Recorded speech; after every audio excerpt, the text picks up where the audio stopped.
The Hierarchies. In 1943, Abraham Maslow developed a hierarchy of human needs. By studying some of the most successful people of both history and his own time, he developed the following graph with the understanding that the higher levels cannot be reached without the needs of the lower ones being met.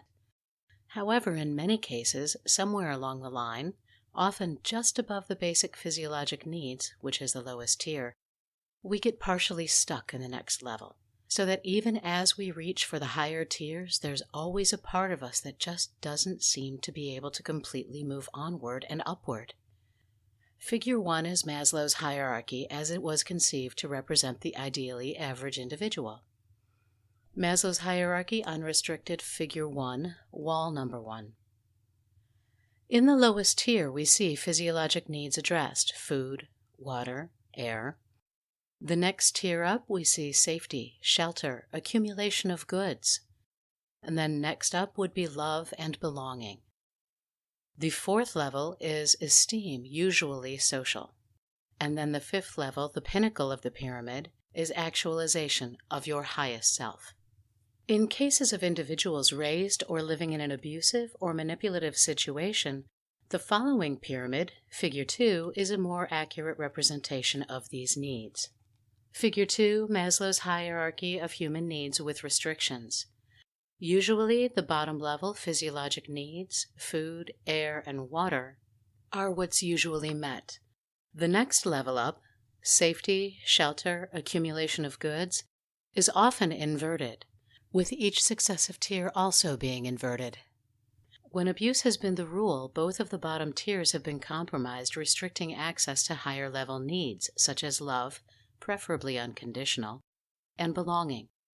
Esteem, both self and social, and the concept of self-actualization or the ability to attain the highest level of self possible is an idea so lofty that it is frequently beyond contemplation.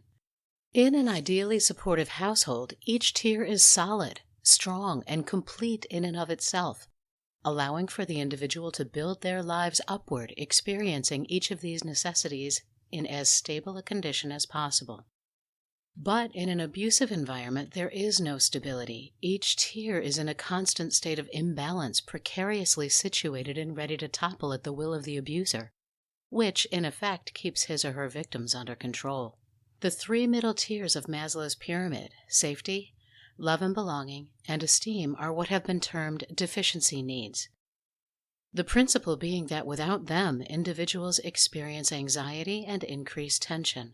Whether it is subconscious or conscious manipulation, an abuser will keep his or her victims working so hard to obtain or secure these three needs from their abuser that achieving anything more is virtually impossible, unless and until the victim or subject is able to extricate themselves from the situation and begin to repair the damage done. Pyramid wall number 2, the energetic hierarchy, the foundations for a positive destiny, Figure 3. This hierarchy was built to represent energetic, or some would call them more spiritual needs of the individual. Spirituality in this case is not to be confused with religion. Religion and faith, in whatever form they take, have, from the dawn of humanity, enabled individuals to summon all kinds of strengths they otherwise would not have believed they possess. These energetic principles are meant to show individuals that the power of their own destiny comes from within, from choices they make on a daily basis. At the foundation, we have gratitude, which is the strongest foundation on which to build your positive future. The next level up is attraction and manifestation. Ask and ye shall receive. Also, be careful what you wish for. The next level up is grace. Accept that you can't change the past and turn your energies toward the future. The next level up is self-responsibility, owning your choices. And then finally we reach the pinnacle, which is harmony. Pyramid wall number 3, community support, Figure 4. The following pyramid represents community and its role in the life of the individual. Constructive socialization can be particularly useful for individuals who have suffered isolation either from friends or family, a tactic frequently used in order to exert more complete control over those who may pose a threat to an abuser's self-proclaimed station. In this pyramid, The basic foundation is basic community interaction. Leaving the house, shopping, movies, dinner. The next level up, organization interaction. Church, synagogue, clubs.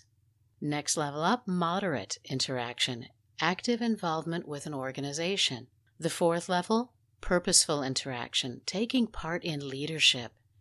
And then the fifth level or pinnacle would be to become a leader yourself. The fourth wall, the one that actually gives the pyramid its stability, the one without which the others would be far less stable or able to perform their functions, should represent intellect and imagination both. The two are not mutually exclusive. Albert Einstein said, "Imagination is more important than knowledge." It was imagination that led him to his famous theory. It was imagination first that allowed Da Vinci to conceive or visualize of both his machines and artistic works. Without imagination, the Wright brothers may never have flown, cell phones might not have been invented, or computers, and art would be non-existent. It's a fairly inarguable fact that it is the creative mind that has enabled our species to come this far. It's also fairly inarguable that creativity and its mate, curiosity, breed knowledge and comprehension. If we didn't have curiosity about how things work, we would have no desire to explore, which leads to learning. Without learning, we would not exist. But knowledge, imagination, learning, curiosity, and comprehension without compassion, without grace, are pale. Even imagination can be flat, devoid of character. It is the willful use of choice that colors all things imagined, known, learned, and comprehended. The question is, how are you going to choose to use your will? Pyramid wall number 4, intellect, imagination, figure 5. These 4 walls, ladders, levels of attainment, whatever you want to call them, provide the greatest stability for any individual to build a positive future for themselves and those they hold dear, now and in the life they choose to create. The bottom level represents basic knowledge, formal education, reading, writing, arithmetic, exploration of right and wrong, early cause and effect. The next level up is more specific formal education, introduction of philosophies, theosophies, moral gray areas, further reaching cause and effect. The third level up, active choices and early autonomy. The fourth level, constructive autonomy with positive impact. And the final level, grace.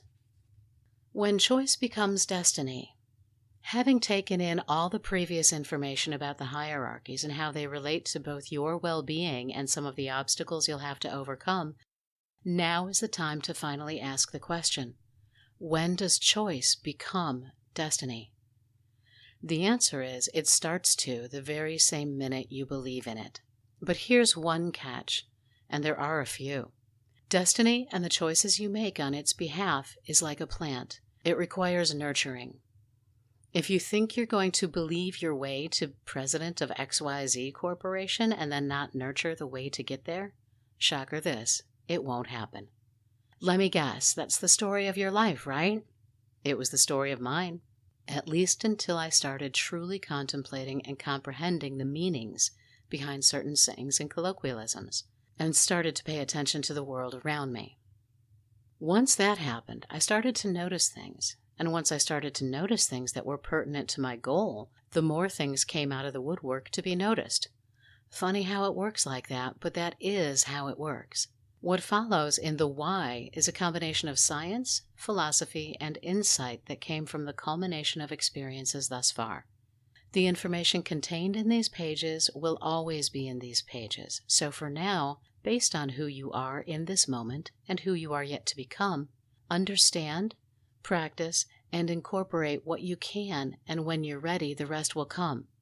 After all, it's already here.